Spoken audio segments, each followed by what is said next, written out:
In today's video, I'm going to teach you how to download a PDF instead of opening it in your browser. When you click on a PDF link, most modern browsers open it in a new tab so you can read it right away. That can be convenient, but sometimes you need the file saved directly to your computer, maybe for offline use, organizing in folders, or sending it as an attachment.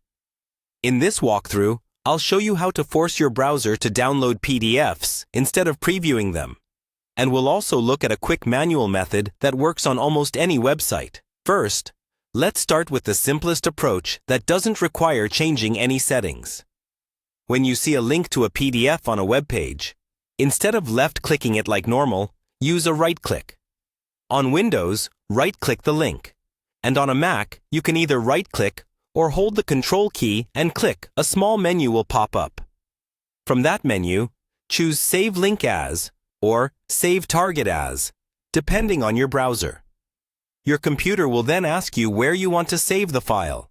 Pick a folder you'll remember, like your Downloads or Documents folder, and click Save.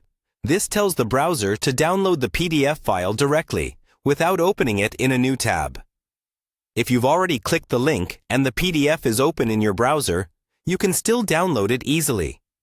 Look toward the top of the PDF viewer. You should see a small toolbar, often with icons for zooming, printing, and downloading.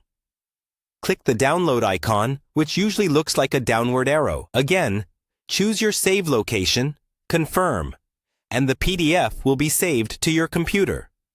This method is handy when you forget to right-click or when a site is set up to always open PDFs first. Now, if you want your browser to always download PDFs automatically, you can adjust its settings.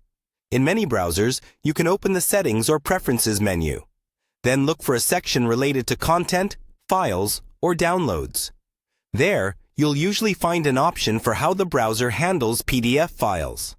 Switching that option from Open in Browser to Download will change the default behavior so that anytime you click a PDF link, it goes straight to your Downloads folder instead of opening in a tab. Once you've tried these methods a few times, downloading PDFs instead of viewing them in your browser will become second nature, and you'll have more control over how and where your files are saved.